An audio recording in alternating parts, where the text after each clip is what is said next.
está abajo, obviamente, ¿no? Van a tener allí una película cristiana. De Jonás, de la vida de Jonás. Una película cristiana de la vida de Jonás.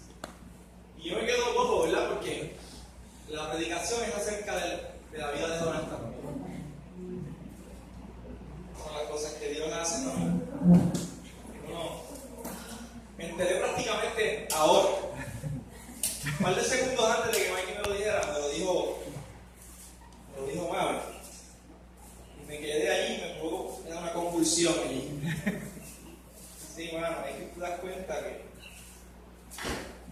Dios está en el asunto. Yo les invito, ¿no?, a que me acompañen al libro de Jonás.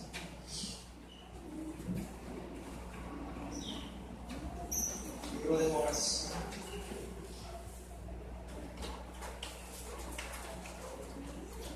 Pero antes vamos a orar, dar una breve introducción, presentar el nombre, título que le di a la predicación. Finalmente, la predicación. Así que me gustaría, ¿verdad?, que puedan acompañarme en pie para presentarnos delante del Señor en oración, pedirle que Él intervenga en nuestra vida, que haga como Él quiera, ¿no? Y que tu palabra cae profundo en nuestro corazón. Padre, en el nombre poderoso de Jesús, te damos gracias por tu presencia en este lugar y en nuestra vida, en nosotros. No solamente hoy, sino todos los días de nuestra vida. Queremos presentarte la palabra que vamos a estar exponiendo en esta mañana, Señor Jesús. Sabemos que tu palabra nunca ha retornado atrás vacía, ni nunca retornará tampoco. Nunca, sin hacer el efecto para lo cual tú la vas a enviar y la estás enviando, Señor, constantemente a nuestra vida. Así que confiamos por completo en ti, en tu poder y en la capacidad de tu palabra para alumbrar nuestra vida, para alumbrar nuestras tinieblas, Señor. Enséñanos, Padre, a comprender tu palabra correctamente para finalmente poder ponerla por obra. Entendiendo que la voluntad tuya es que llevemos mucho fruto. No solo que tengamos algún conocimiento intelectual de tu palabra, sino que esta palabra nos haga movernos en nuestra quietud espiritual hacia el crecimiento de tu Hijo amado Jesucristo en nuestra vida de manera individual y colectivamente como iglesia. Te damos gracias, Señor, en el nombre de Jesús. Amén y amén. El título del mensaje se llama No te saldrás con la tuya. Así que yo le invito a que, ¿verdad?, mire a su hermano que tiene a su izquierda, luego a su derecha, hacia atrás, hacia el frente, a quien quiera decirle y le diga con toda libertad en Cristo: no te saldrás con la tuya. No te saldrás con la tuya. Especialmente los esposos, díganselo a la esposa y las esposas a su esposo. No te saldrás con la tuya. No te saldrás ¿No? con la tuya. Muy bien, muy bien. Dios siempre pone en acción un plan cada vez que nosotros hacemos un plan para boicotear, o por lo menos lo que es intentar boicotear el plan de Dios en nuestra vida. Y sí, nosotros los cristianos solemos ser como Jonás más de una vez en la vida y solemos intentar escaparnos de la presencia de Dios. Aunque pensar que puedes escapar de los planes de Dios demuestra que tienes una visión muy limitada de la soberanía de Dios. De hecho, cada vez que nosotros desobedecemos a Dios arbitrariamente, experimentamos una descendencia progresiva, hasta que pasen una de dos cosas primero: o tocamos fondo o decidimos obedecer a Dios. Cualquiera de las dos cosas que pase primero es lo que nos va a llevar a un proceso de ascendencia: o tocar fondo o volver a reconocer lo que Dios quiere que hagamos y hacerlo. Y digo tocar fondo porque es que a veces muchos de nosotros somos como Jonás, muy tercos, muy coléricos, muy enojones.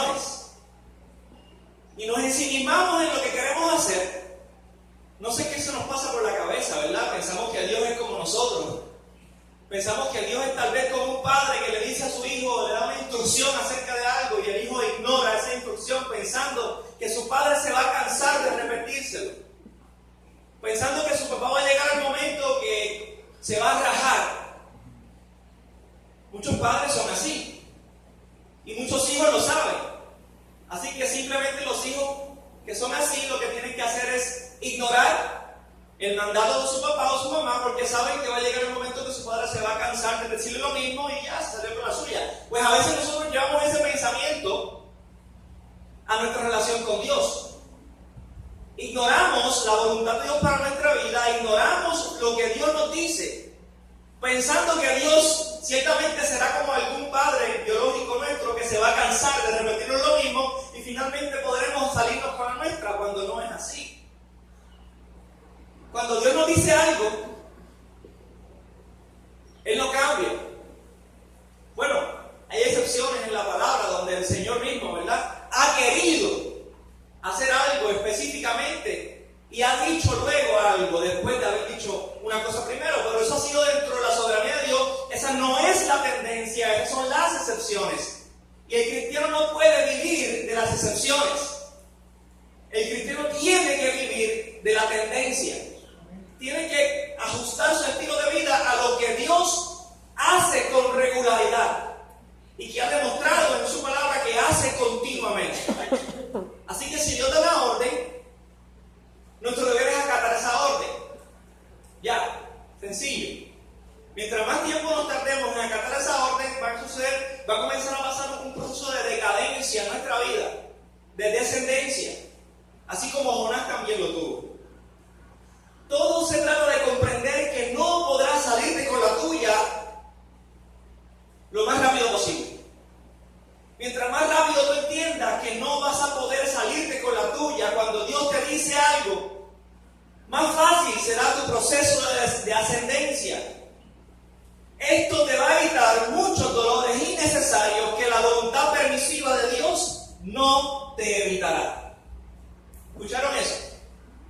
El entender lo más pronto posible que no podremos salirnos con la nuestra cuando Dios nos dice algo nos va a evitar muchos dolores y nos va a evitar muchos dolores innecesarios que la voluntad permisiva de Dios no va a evitar que nos sucedan. Cuando tratamos de explicar en nuestra mente, de razonar para poder entendernos la voluntad de Dios, nos damos cuenta o lo facilitamos para poder entenderlo mejor y explicarlo. Es como si dentro de la voluntad soberana de Dios existiera también una voluntad permisiva. La voluntad soberana de Dios es prácticamente lo que Dios revela en su palabra para nuestro beneficio, para que podamos entender el camino por el cual debemos andar. En ese camino, el cristiano, lastimosamente, hoy tratamos de hacer otras cosas que no es lo que Dios nos dijo que hiciéramos. Y muchas veces Dios permite que hagamos ciertas cosas en contra del diseño de Dios para nuestra vida. Es por esta razón que muchos creyentes a veces pensamos que estamos bien, porque aparentemente no vemos la justa retribución de lo que estamos haciendo. Por ende, a veces llegamos a asociar el que Dios no hace nada al respecto. Cuando desobedezco a Dios, lo asociamos con la aprobación de Dios. Pero eso es una muestra claramente de que no conocemos a las Escrituras ni por ende a Dios tampoco. Y esa voluntad permisiva de Dios lo que hace es que nos da gabela, nos estira la soga. Este se cree que yo no sé dónde él está. Este piensa que se va a salir con la suya, pero voy a dejarlo porque muchas veces Dios sabe que de otra manera no vamos a entender lo mucho que Dios nos ama, lo mucho que Dios se ha empeñado en nuestra vida y cuando ha decidido amarnos nos va a amar hasta el final. Así que como Él es un tipo cabezón, como él muchas veces, ¿no? Como Jonás, como muchos de nosotros, me atrevería a decir como todos nosotros en algún momento de nuestra vida lo fuimos. Pues entonces Señor comienza a tirarlo a la soga, hasta que finalmente el Señor dice, ok, ya, no puedo seguirlo dejando, porque si lo dejo más, se va a meter en una situación donde va a estar comprometido. Así que yo entonces voy a comenzar un proceso de ascendencia. Y ese proceso es lastimoso, pero al fin y al cabo es un proceso bueno. El hecho de que Dios no nos permita que nos salgamos con la nuestra es bueno para nuestra vida. Eso es lo que nosotros queremos enfatizar en la mañana de hoy. Así que el libro de Jonás comienza con un llamado particular a de parte de Dios. Jonás 1, del 1 al 2 dice lo siguiente: levántate y ve a Nínive, aquella gran ciudad, y pregona contra ella, porque ha subido su maldad delante de mí, dijo Jehová a Jonás. A lo que Jonás respondió con un gesto completamente opuesto al llamado de Dios. Me gustaría que Angélica pudiera poner entonces en el proyector.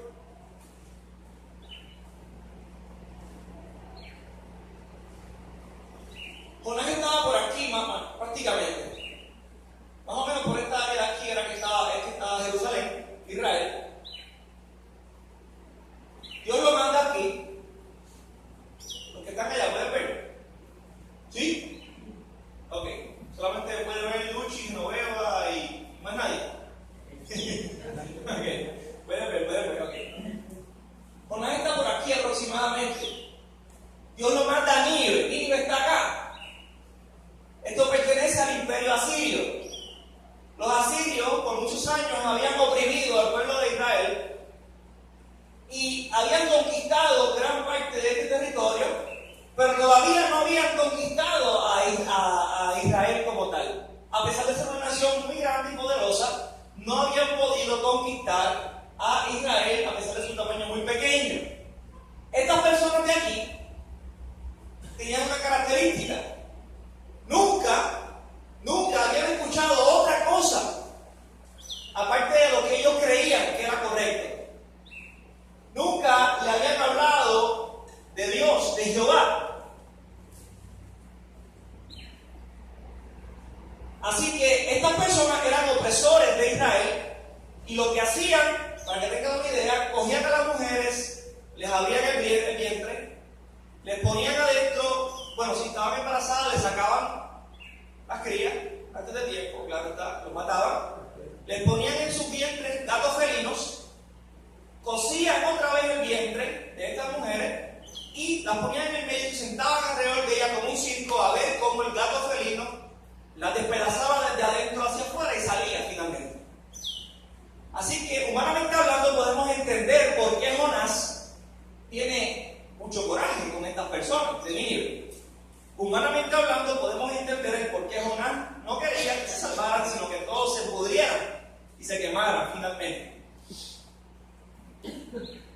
De aquí a aquí hay aproximadamente unos 300 a 400 kilómetros de distancia, pero Jonás no podía atravesar desde Israel en línea recta hasta Nínive.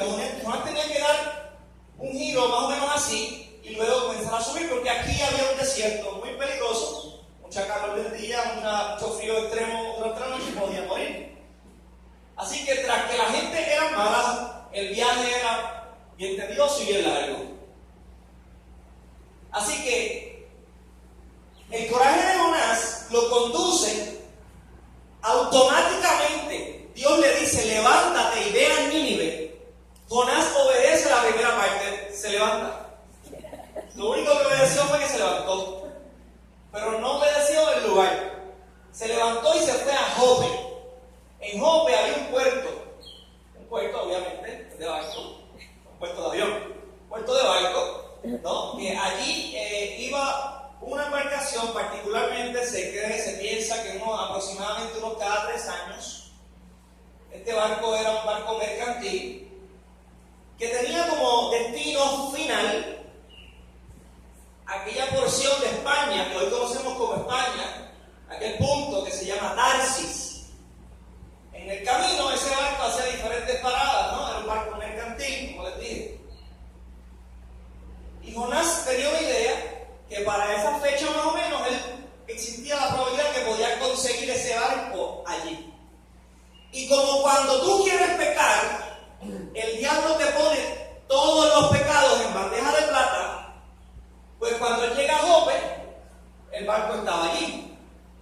Así que él pagó su boleto, se montó en el barco, intencionalmente, creyendo que iba a poder escapar de la presencia de Jehová, o al menos pensando que iba a poder escapar del espíritu de profecía,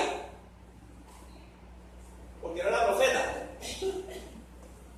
Se monta en el barco y decide largarse al extremo opuesto de la tierra conocida en aquel entonces.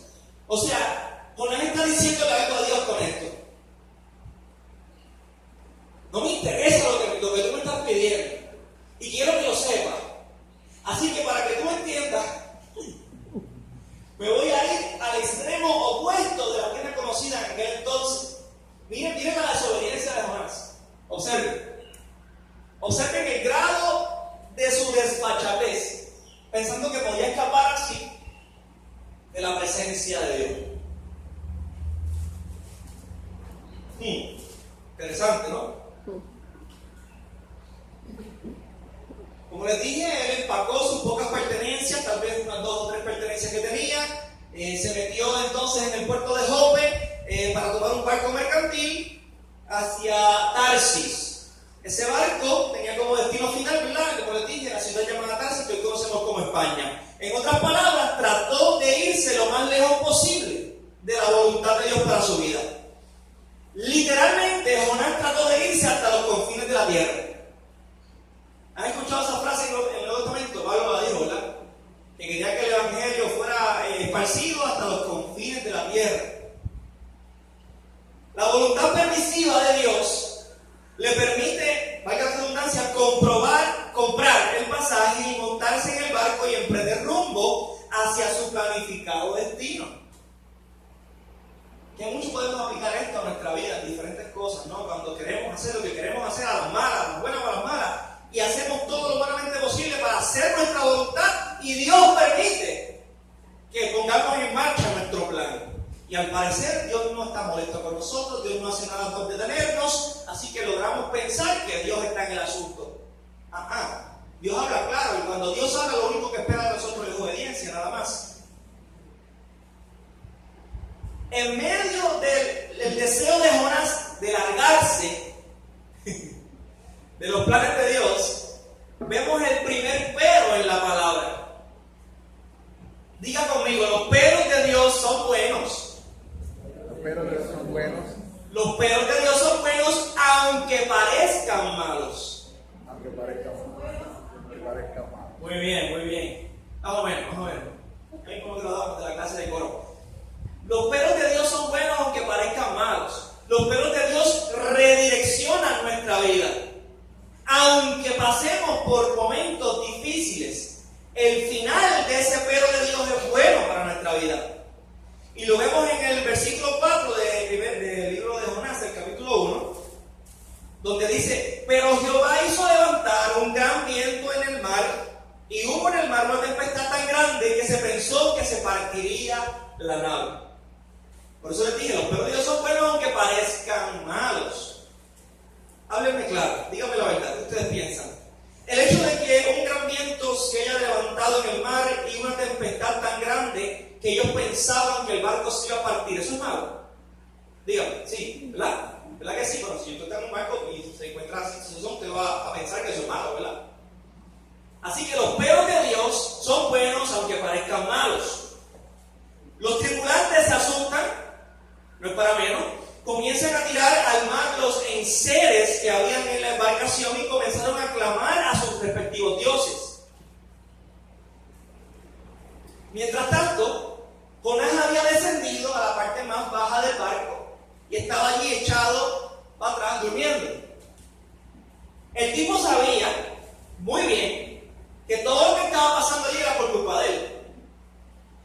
Lo sabía tanto que ni siquiera invirtió el tiempo en tratar de hacer algo en contra de lo que estaba pasando. Muchos teólogos dicen, eruditos piensan que tal vez él estaba durmiendo allí por el hecho del cansancio físico, emocional y tal vez por una depresión que tal vez tenía, porque sabía la desobediencia que había cometido. Pero yo me inclino más a pensar que el tipo estaba allí, tal vez no deprimido, porque el tipo era muy colérico, era muy corajiento el tipo. O sea, él sabía lo que estaba haciendo. En el cielo voy a descubrir si lo que yo estoy pensando es correcto o no. Bueno, hay dos cosas aquí que quiero que notemos. Número uno, es que los siervos de Dios saben muy bien que todo lo negativo que les está sucediendo en esos momentos de caos es por haber ido en contra de la voluntad de Dios. Cuando tú y yo hacemos algo en contra del plan de Dios para nuestra vida y lo sabemos, comenzamos, como dije, un proceso de descendencia en nuestra vida espiritual y física a veces. Y nosotros, la mejor parte, es que sabemos que lo que nos está sucediendo es por lo que hicimos. Nosotros lo sabemos. Y lo segundo que quiero que notemos aquí es que todo el que desobedece a Dios comienza un proceso de descendencia o decadencia. Todo el que desobedece a Dios comienza a decaer. Mire, sencillo.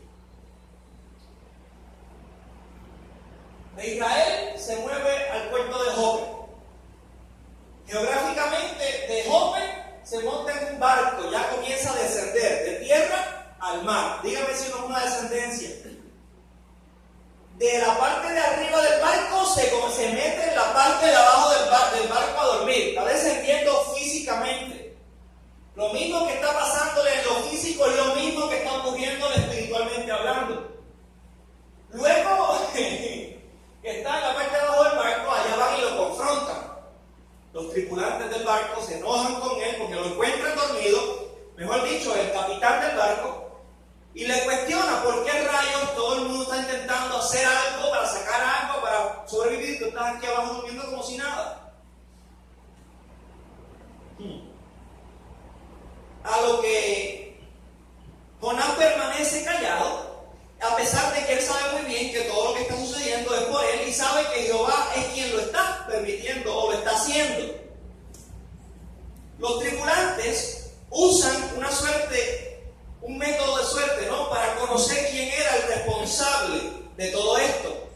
Se piensa, históricamente hablando, habían unos dados que usaban cuando había mucha gente así, los ponían con una especie de cubeta y los dados eran todos de un mismo color excepto uno que era color negro.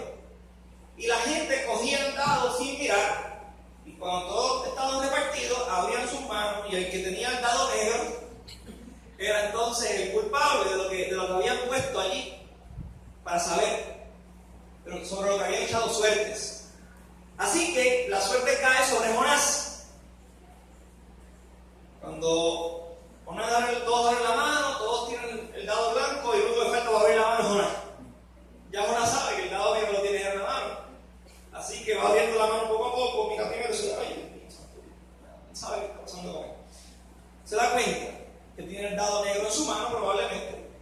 Digo probablemente porque había muchos métodos, ¿no?, de echar suertes, simplemente para que podamos asociar una cosa con la otra.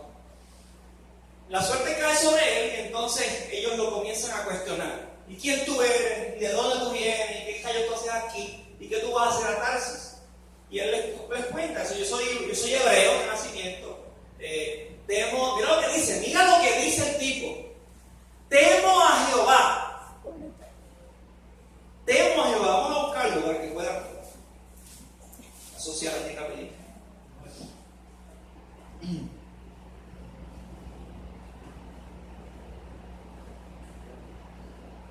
Está en el capítulo 1, versículo 9, gracias. Dice, y él le respondió, soy hebreo y temo a Jehová, Dios de los cielos, que hizo el mar y la tierra. Ciertamente Jonás conocía quién era Dios, en el sentido de que sabía que Dios era el que había hecho los cielos, el mar y la tierra. Pero eso que dijo de temo a Jehová, esa era la mentira más grande que le había metido, el embuste más grande que le había metido esa gente allí. Una persona que teme a Dios camina en obediencia. obediencia a Dios. O por lo menos eso es lo que intenta con toda su fuerza. Y aunque falle en alguna que otra cosa, vuelve a levantarse y vuelve a hacer lo correcto sin necesidad de que nadie se lo diga. Así que, pues, el tipo decide meterle un embuste a esa gente. Los tripulantes usan, ¿verdad? Como les dije, la suerte de dado para conocer quién era el responsable de todo. Pues la suerte se usaba para resolver conflictos, especialmente cuando se pensaba que todo era originado por un castigo divino. O sea, la gente que estaba con Jonás entendían que lo que estaba pasando allí era por un castigo divino, más que no sabían por culpa de quién. La suerte cayó sobre Jonás y le confrontan para que responda el porqué de todo este mal. A lo que el profeta responde su lugar de procedencia, dije que era hebreo, les confiesa que estaba intentando huir de la presencia de Dios y básicamente les confiesa que todo es producto de él estar en el bote. Les dice abiertamente, todo esto que está aconteciendo aquí es por culpa mía. Si yo no estuviera aquí metido, actualmente no se hubiera levantado nunca. Ustedes no tuvieran que haber perdido los enseres que tiraron al mar y cuesta dinero. Escuché una predicación los otros días de Jonás, donde el pastor dice que le dice a la gente, dejen de estar trabajando en lugares que Dios no los llamó a trabajar allí. Y el tipo les dice a la gente, ustedes están haciendo quebrar empresas. Están haciendo quebrar empresas. Las empresas donde ustedes trabajan están teniendo pérdidas exponencialmente hablando porque usted está allí, punto. Usted sabe que usted está en contra del plan de Dios para su vida y por culpa de eso, la gente a su alrededor están teniendo pérdidas en todo el sentido de la palabra, económicamente, emocionalmente, espiritualmente y un montón de cosas que terminan en mente. Así que para resolver el conflicto, Jonás propone que lo lancen al agua. Qué lindo se escucha eso, ¿no? Básicamente pidió que lo mataran. Échenme al agua. Estas personas que están con él no son asesinos, por lo tanto no lo tiraron al agua de primera instancia. Dice la palabra que los marineros primero intentaron resolver el problema de otra forma. Intentaron seguir luchando en contra de la tempestad, ¿no? Me imagino que sacando agua con baldes o con yo no sé qué, intentando levantar las velas, no sé qué, no soy marinero. La cosa es que no lucharon agua de primera instancia. Al darse cuenta los marineros de que no era posible resolver el problema, deciden tirar a Jonás fuera de la embarcación. Por lo menos hubo un gesto de amabilidad, intentaron primero hacerlo de otra forma.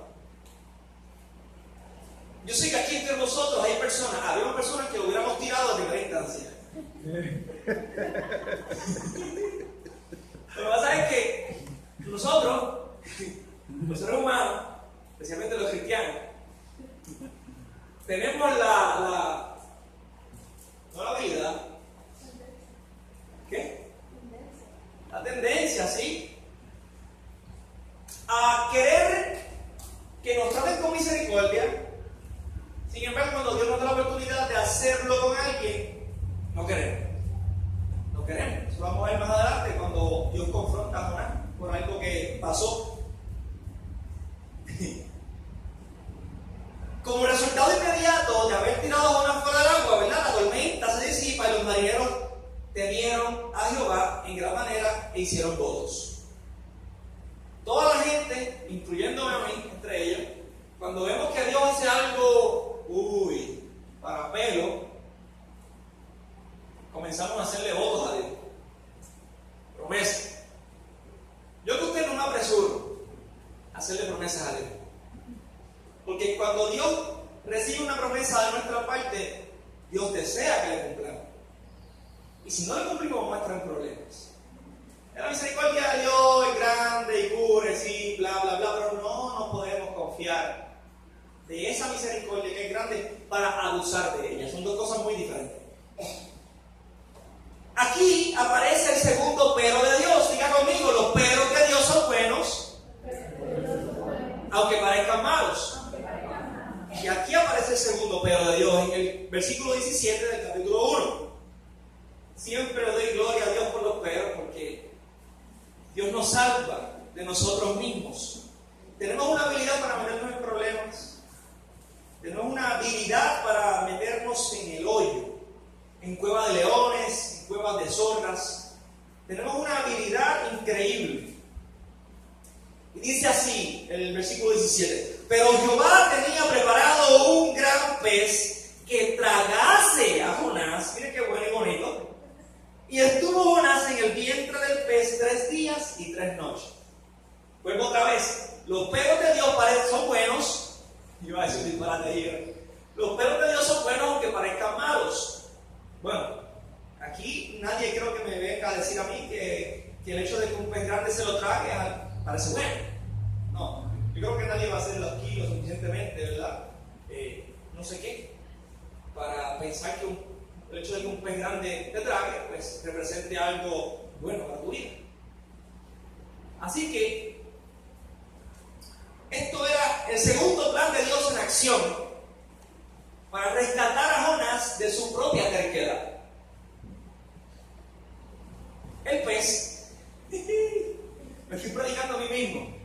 Ustedes se siguen, ¿verdad? Pero mira, una de las cosas que yo he aprendido es que cuando nosotros escuchamos la palabra, nosotros, voy serio.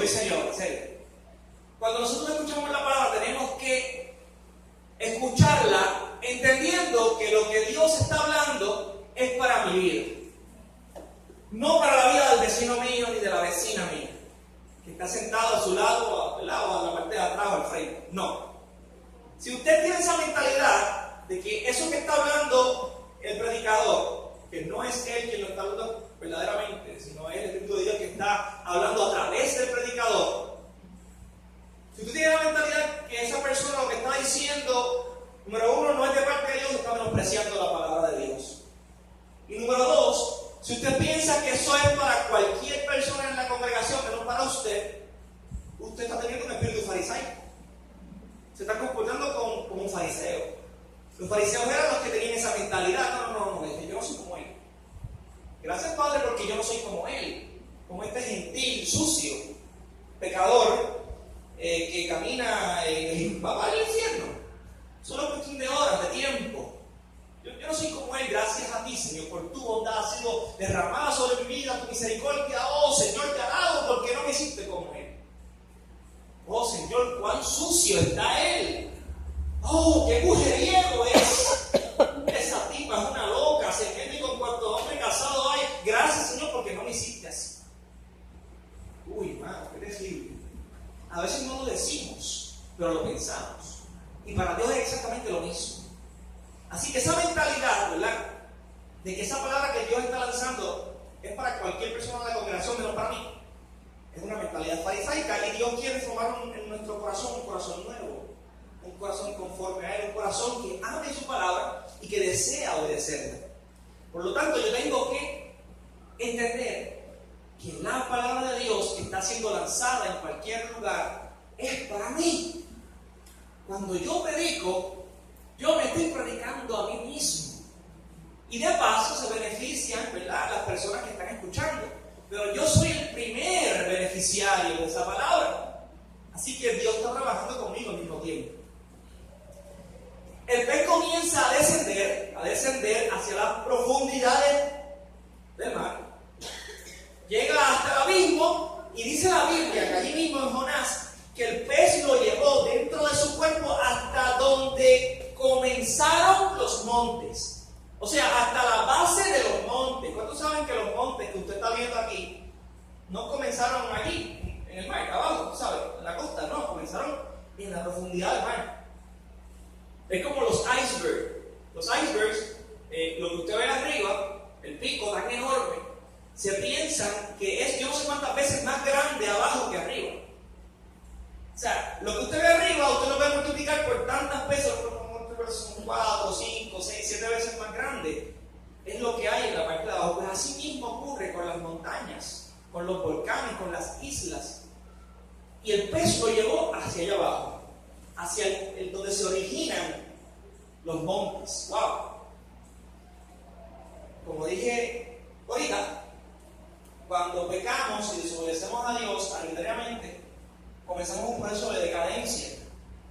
De Israel a Jope, de Jope descendemos al barco, de la parte de arriba del barco descendemos a la parte de abajo del barco a dormir, luego lo sacan de ahí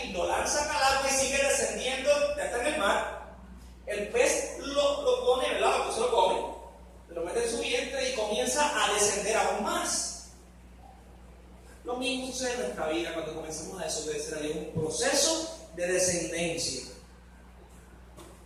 Cuando Jonás tocó fondo, literalmente tocó fondo, estando dentro del pez, en lo más profundo del mar, fue allí. Él esperó hasta allí para invocar la presencia de Dios. Oye, allí fue que por primera vez se registra en el libro de Jonás que él pidió perdón por su desobediencia y dijo: pagaré lo que prometí. Oye, mira cuán terco fue. Mira cuán, como dijo ahorita, colérico, enojón. ¿Cuántos de aquí tienen suegras enojonas? ¿Cuántos de aquí son enojones? Yo soy enojón. Yo sé que muchos de ustedes también va a querer no se atreven a decirlo públicamente, pero yo les digo públicamente. Yo soy enojón. Y yo no me puedo refugiar en que yo soy enojón. Tengo que rendir voluntariamente mi enojo a los pies de Cristo, a la cruz de Cristo, para que el poder de Cristo sea perfeccionado en mí, especialmente en mi área de cólera. ¿Se entendió? Muy bien, muy bien. Noto mucho muy callado, como que muy tenso. No sé por qué. Quizás sea porque se identifican con el personaje de Jonás. No sé, eso es lo que quiero. Que se identifique con Jonás. Pagaré lo que prometí, dijo Jonás. Entonces Dios dio la orden al pez de escupirlo en la orilla de Nínive. Pero antes de escupirlo, yo quiero que leamos la oración rápidamente que hizo Jonás estando en el vientre del pez. En el capítulo 2. Mira lo que dice aquí en el versículo 2. Desde el vientre de aquel pez, Jonás dice que invoqué en mi angustia a Jehová y él me oyó. Bendito sea el nombre de Dios cuando oye nuestro clamor en nuestra angustia. Desde el seno del Seol clamé y mi voz oíste. ¡Ay, santo! Me echaste a lo profundo, en medio de los mares, y me rodeó la corriente. Mira lo que dice ahí: me echaste a lo profundo. Él entendía que los marineros no eran quienes lo habían echado a él allá. Él entendía que fue Dios mismo quien lo había echado hacia lo más profundo del mar. Entonces dije: desechado soy delante de tus ojos, mas aún veré tu santo templo. Las aguas me rodearon hasta el alma. Rodeóme el abismo. Oigan dónde él está metido. El alga se enredó a mi cabeza. Descendí a los cimientos de los montes, lo que les dije ahorita. Descendió hacia los cimientos de los montes. La tierra echó sus cerrojos sobre mí para siempre. Mas tú sacaste mi vida de la sepultura. Oh Jehová, Dios mío. Cuando mi alma desfallecía en mí, me acordé de Jehová. Cuando mi alma desfallecía en mí. ¿Sabes? Tenemos que esperar que nuestra alma desfallezca en nosotros para acordarnos de Dios. No, ¿verdad que no? Lo sabemos teóricamente, ahora falta la práctica.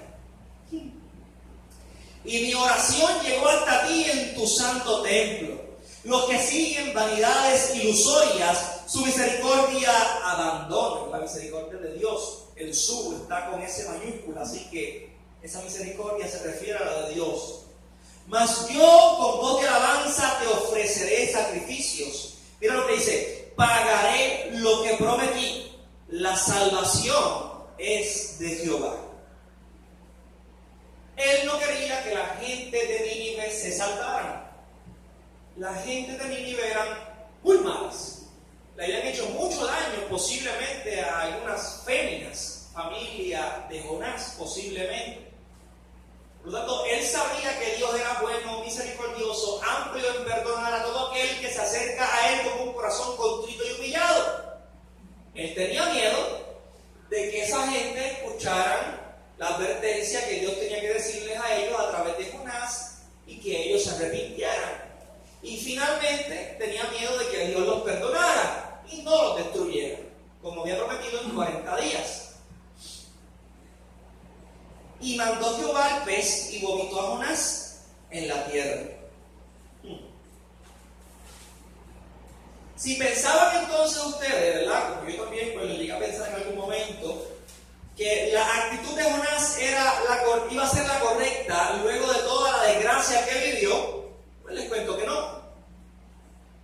Como muchos de nosotros, cuando Dios nos salva en una situación, muchas veces nuestra actitud no es la correcta, así que seguimos teniendo un poquito de terquedad.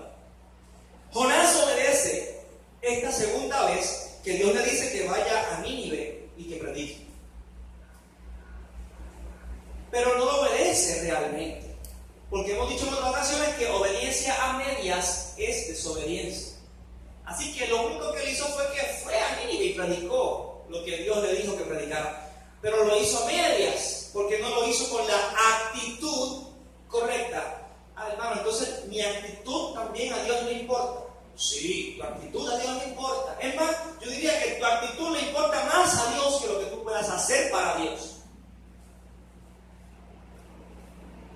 Tu corazón, lo que tú estás pensando, lo que tú tienes en tu cabeza, a Dios le interesa mucho más que lo que tú puedas hacer en beneficio del reino de Dios. Así que más importante que predicar la palabra es tu actitud en tu corazón para con Dios. Más importante que evangelizar es tu relación con Jesús. Más importante que cantar, danzar, enseñar o hacer cualquier cosa para Dios, limpiar, más importante es tu actitud en tu corazón para con Dios. Aunque las dos cosas realmente son importantes, porque Dios quiere que hagamos ambas. Lo que Dios no quiere es que hagamos algo para Él sin tener la actitud de humillación ante su majestuosidad. Bueno,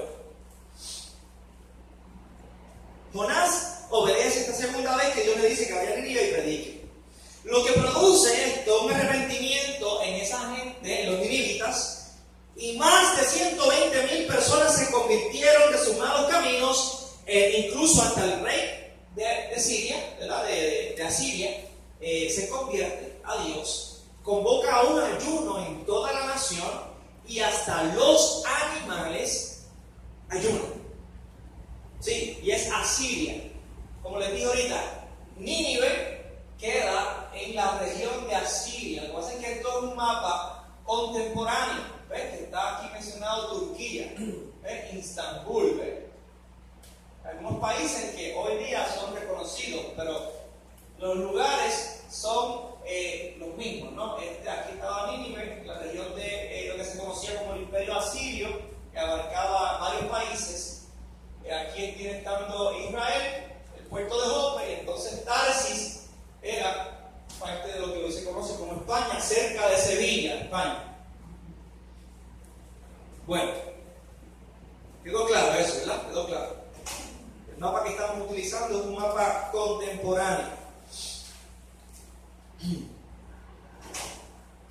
Jonás, no estando contento con la reacción de los ninivitas, se sube a un carro en el oriente de Nínive para hacer un conteo regresivo. Dije un carro, no un carro nada. Se subió a un cerro.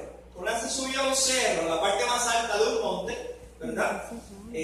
En esto los eruditos, ¿verdad? Los historiadores entienden que él se subió a un lugar alto donde él pudiera contemplar la ciudad de Nínive.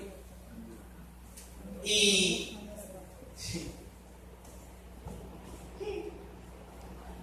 se sube al cerro con el deseo en su corazón de que Nínive fuera destruido, con el deseo en su corazón de él ver con sus ojos, valga la redundancia, porque si ves con sus ojos, la destrucción de Nínive. Él quería ver el momento específico en que el fuego descendiera del cielo. Él quería ver a toda esa gente quemándose vivos. Él quería que Dios les pagara a esas personas conforme a sus obras. Punto. No los quería vivos. Así que aquí nos damos cuenta de que a pesar de que él predicó, en Nínive no lo hizo con la actitud correcta. Anhelaba que el arrepentimiento de los ninivitas fuera uno de apariencia nada más, fuera momentáneo y finalmente ser espectador en primera fila del show de fuegos artificiales más sangriento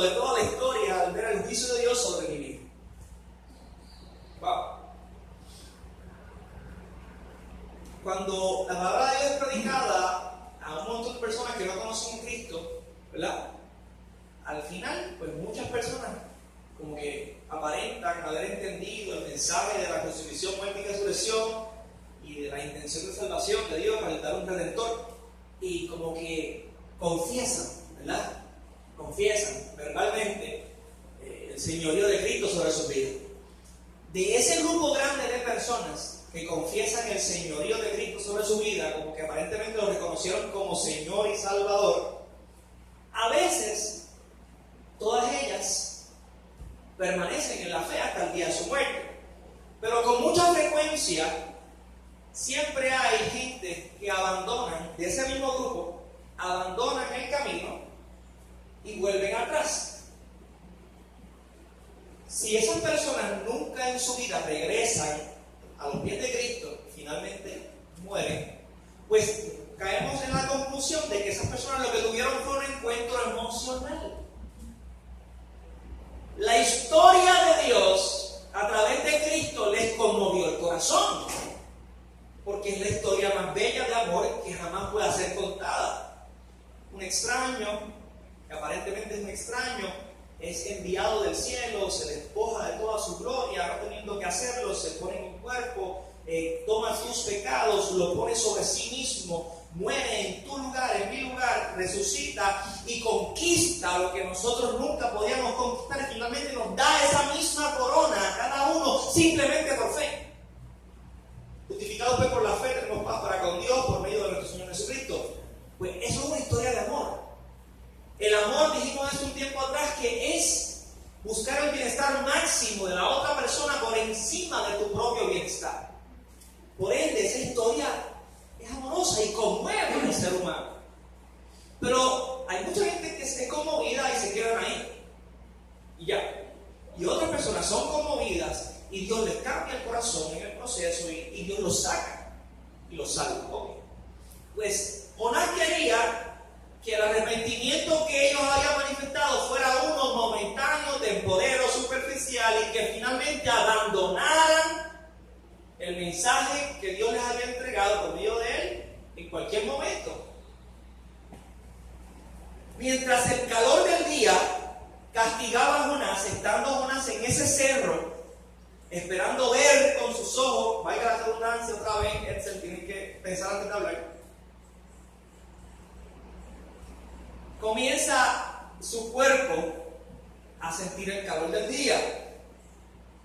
Como nosotros estamos haciendo calor ahora mismo, ¿verdad que sí? Dios hace crecer una calabacera que cobijaba a Jonás del sol. La hizo crecer de un día para otro, de una noche a otra, de un momento a otro. De un día a otro Dios hace un gusano también, que la destruye. Pero antes de destruirla, Jonás estaba bien contento con la calabacera porque tenía sombra. Desde allí estaba como una playa con una sombrilla, ¿verdad? Sentadito en la silla de la arena, mirando, haciendo un conteo regresivo, como les dije, día 40, día 39, 38, 37, 35, anhelando que llegara el día 0 de 40 que Dios había dicho, ¿no? Para ver el fuego descender del cielo. No como Elías, que fue para algo bueno, sino para la destrucción de estas personas.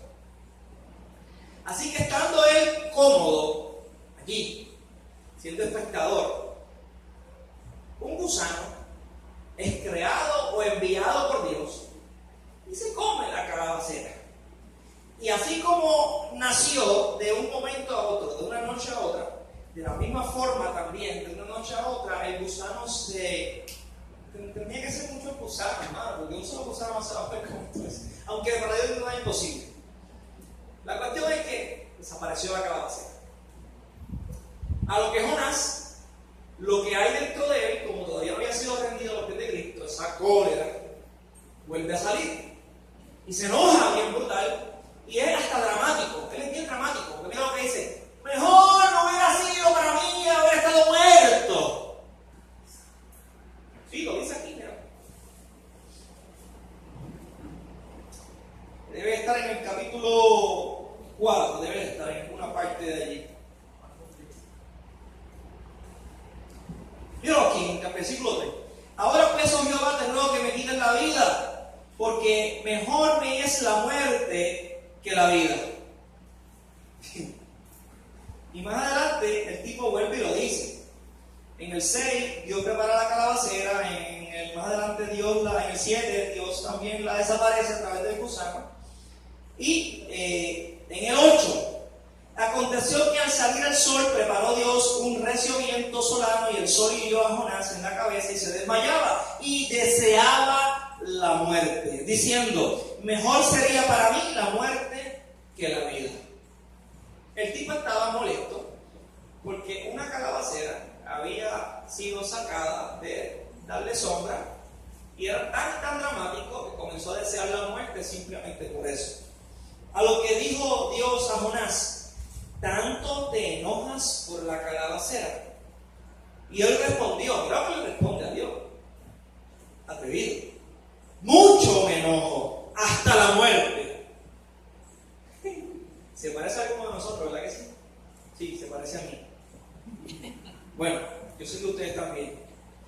Y dijo Jehová, ¿tuviste tú lástima de la calabacera, en la cual no trabajaste, no la hiciste crecer, que en espacio de una noche nació y en espacio de otra noche pereció? Y no tendré yo piedad de Nínive, aquella gran ciudad donde hay más de 120,000 personas que no saben discernir entre su mano derecha y su mano izquierda, y muchos animales. ¡Wow!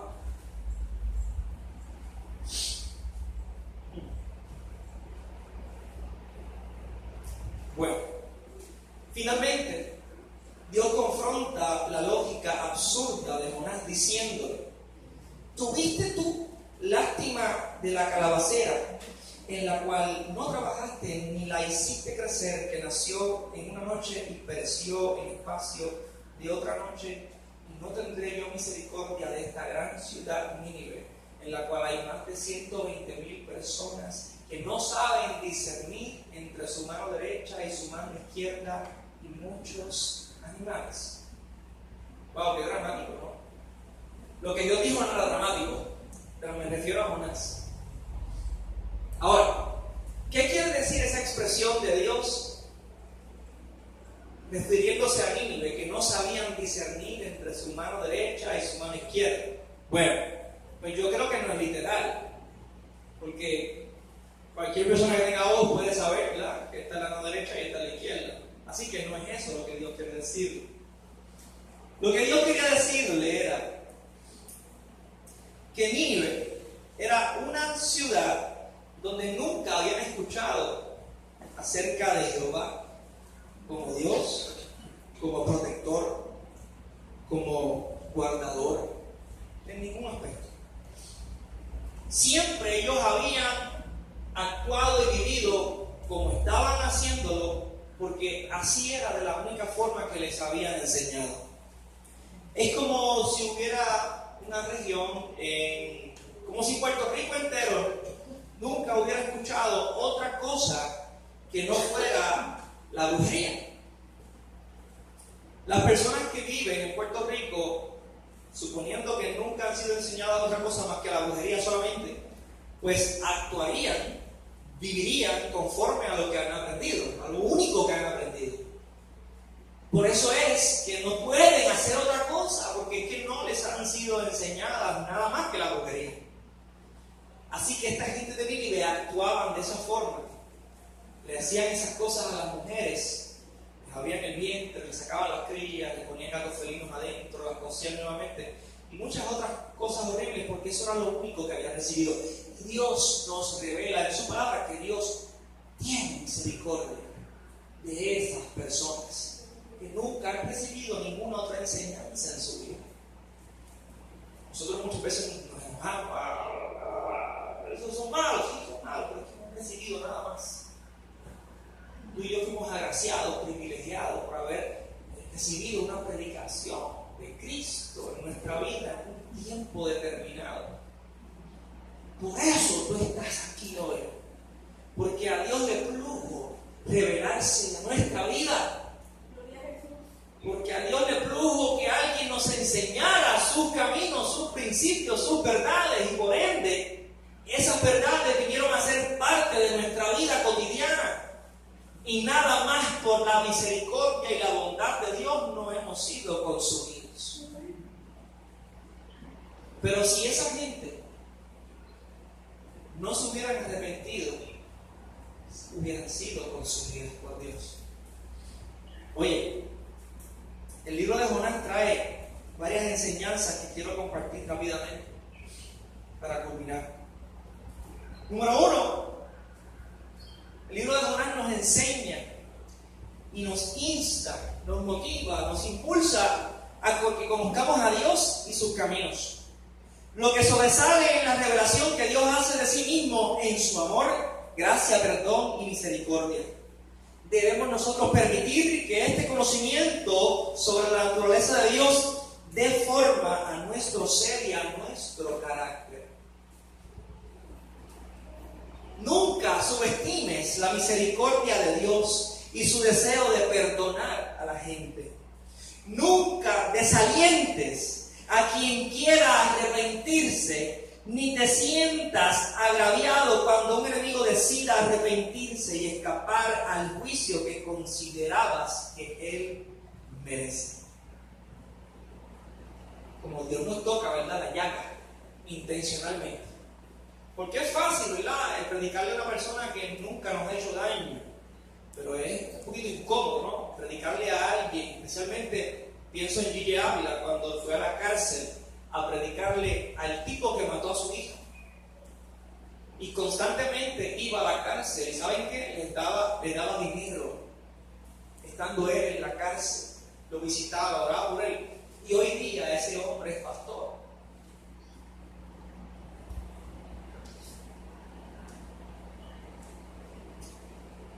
Otra verdad que el libro de Jonás nos enseña es algunas orientaciones para crecer en piedad. Una persona piadosa responde instantáneamente y positivamente al mandato divino. La gente de Dios no es obstinada. Obstinación. Fea, esa palabra fea. Cuando Dios dice que hagas algo, no debes pedir confirmación. No. Yo pienso que no. Hay gente que piensa que sí. Yo pienso que no. Dios es un Dios muy claro, muy preciso, da instrucciones muy precisas. Y tal vez pedir una confirmación a Dios de algo que Él dijo claramente es como dudar de lo que Él está diciendo. Así que si Él dijo, huye, tienes que huir, punto. Si Él dijo, están intentando hacerte daño, tienes que irte, tienes que marcharte. No escuches otras voces que se van a levantar, claro. No puedes oír a nadie más. Tienes que irte, se acabó. Haz enseguida lo que el Señor te indique, es otra enseñanza. Recuerda que la testadurez te ocasionará problemas. Ser testarudo de lo que Dios te está diciendo, te va a traer problemas, sin duda alguna, solo cuestión de tiempo. Otra verdad que Jonás nos enseña es algunas claves para una vida sabia. La persona sabia comprende que Dios responde a la desobediencia haciendo que las circunstancias se vuelvan contra nosotros. El Señor sabe lo que se requiere para que tenga lugar un cambio en nuestro corazón y conducta. La vía que seguimos para escapar de Dios se convertirá, gracias a su providencia, en la avenida de nuestro arrepentimiento. Vas a ir en un proceso de descendencia tan rápido o tan lento y doloroso que lo único que vas a desear es arrepentirte de tu desobediencia, de mi desobediencia, para escapar de la situación. Reconoce que Dios no acepta tu desobediencia. No la acepta, Dios no tranza. Dios dice algo y quiere ser obedecido y punto. Arrepiéntete y obedece. Cambia de actitud y comportamiento. Actitud y comportamiento, lo que mencioné, oiga, son dos cosas importantes para Dios. Tu actitud del corazón y tu comportamiento. Y finalmente, otra verdad que enseña el libro de Jonás es que así es el pecado. No podemos permitir que el pecado conocido se mantenga sin ser enfrentado en las vidas de aquellos que aman y sirven al Señor. Como el pecado no puede sostenerse en presencia de la santidad de Dios, la oración es vana e inútil hasta que su confesión remueva la barrera espiritual que hemos construido entre Él y nosotros. ¡Wow! Y el consejo que damos: hazle frente al pecado en tu vida. Confiesa sin dilación cualquier conducta errada. Y recuerda que Dios no puede ser burlado. Recuerda que no te puedes esconder de Dios en ningún lugar. Wow. Nuestro pecado lo único que hace es levantar barreras entre Dios y nosotros y nos oprime. Y cada vez nos va a ir peor. Así que tenemos que enfrentar nuestro pecado a la manera de Dios, confesándole a Dios nuestro pecado, y en algún caso que hayamos ofendido a una persona, debemos confesarle nuestro pecado a la persona que hemos ofendido, luego de habérselo confesado a Dios. Finalmente, luego de haber hecho las cosas a la manera de Dios, veremos la muralla del pecado que nos separaba, la veremos caer, así como las murallas de Jericó cayeron. Y la comunión entre Dios y nosotros va a ser restablecida, va a ser una de intimidad sana en amor, donde Él escuchará nuestras oraciones. Mientras no confrontemos el pecado en nuestra vida, nuestras oraciones serán inútiles. ¿Sí? Serán inútiles. Puede que Dios escuche una que otra oración, pero la mayoría de ellas no pasarán del techo de nuestra casa, porque hay asuntos que deben ser resueltos primero. Un matrimonio, para que pueda haber una comunión estrecha cuando hay un problema en la casa trascendental, ese problema debe ser resuelto primero, antes de una intimidad. No pueden forzar una intimidad sin romper, ¿no? Sin resolver el conflicto primero. De hecho, resolver el conflicto primero es una muestra de sometimiento, por lo tanto es una muestra de obediencia y finalmente de amor.